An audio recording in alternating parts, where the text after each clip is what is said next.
독서와 글쓰기 코치로 많은 사람들을 만나셨을 텐데, 사람들이 변화와 성장을 가로막는 가장 큰 걸림돌은 뭐라고 생각하시는지, 그리고 그들에게 가장 먼저 해주고 싶은 조언은 무엇인가요?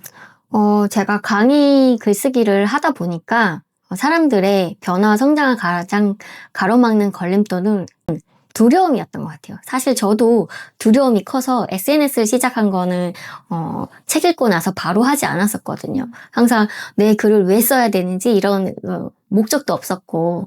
근데 요즘 시대에는 나를 드러내는 시대잖아요. 그러다 보니까 내가 한 걸 세상에 보여주면서 증명해 나가는 시대인 것 같아서 용기가 좀 꽤 필요한 것 같아요. 두려움의 원인이 좀 있는 것 같아요. 한 3가지 정도만 일단 말씀을 드리자면 첫 번째는 완벽주의인 것 같아요.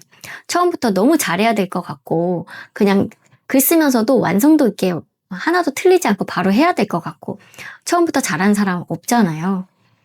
처음은 그냥 해보는 시간이다라고 생각을 해보면 좋을 것 같아요. 그러면 좀 한결 편하게 할 수 있고 이 변화와 성장에는 이제 복리가 적용되거든요.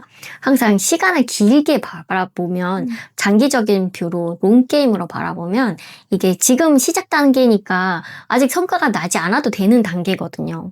10년 뒤, 20년 뒤에 성과가 나온다고 생각해보면 지금 빨리 시작해야 되지 않을까요? 나중에 후회하는 건 지금 시작하지 않았던 거가 후회될 것 같았어요. 두 번째는 비교인데요. 나보다 잘난 사람들이 세상에 너무너무 많은 거예요. 그러니까 내가 과연 뭘 할 수 있을까라는 생각에 주저하는 것 같습니다. 그냥 질문을 이걸로 던지면 될 것 같아요. 그럼 나는 어제보다 오늘 좀 뭐가 더 나아졌나? 이거를 계속 보여주면서 증명하면 되지 않을까라는 생각을 하게 됐고, 그게 바로 다른 사람하고 비교하는 것보다 나랑 비교하는 게 더 건강한 관리 방법인 것 같아요. 세 번째는 비판에 대한 두려움인 것 같아요.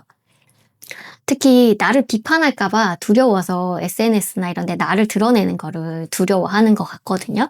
근데 우리가 나보다 더 잘난 사람들, 성공한 사람들은 내가 뭔가 해보겠다라고 했을 때, 너 못해. 이렇게 하는 사람이 거의 없어요. 그냥, 너 할 수 있어. 너 잘할 수 있어. 한번 해봐. 이렇게 하는 사람들이 대부분이었던 것 같아요. 근데 오히려 내가 글을 남겼을 때, 비판이나 악플이 달리잖아요. 그러면 제가 한번 그 사람 블로그를 가본 적이 있거든요. 글이 하나도 없었어요.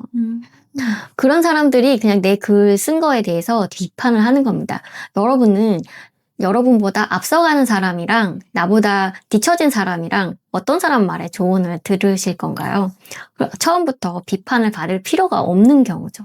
그렇게 이 3가지를 꼭 말씀드리고 싶었고 또 하나 말씀드리고 싶은 거는 두려움과 불안은 세상에 일어나지 않은 감정이거든요. 그러니까 한번 뭔가 시도를 해보면 불안함과 두려움이 사라져요.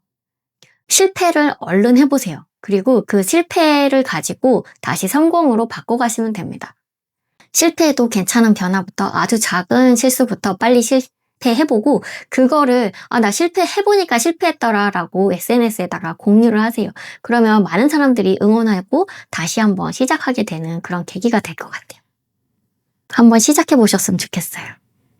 다른 책이나 문구가 듣고 싶다면 좋아요와 구독 꾹, 댓글 따닥, 알림 뿅 부탁드려요.